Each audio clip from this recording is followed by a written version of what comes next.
At Genesis, your safety is our top concern. You should never drive distracted.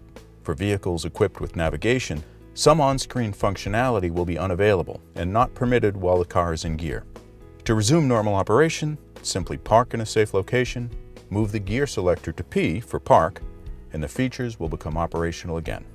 In some cases, where the feature is not permitted while driving, you may use the Genesis suite of voice command technology to initiate an operation.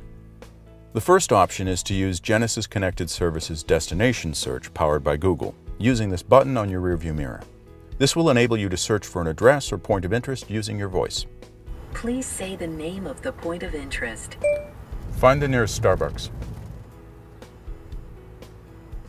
The second option is to use the embedded voice recognition system, which is activated by pressing the talk button on your steering wheel controls. Please say a command. Find the nearest coffee shop. Please refer to your owner's manual for information on safety, system limitations, and a list of voice commands. On behalf of the Genesis team, thanks for watching.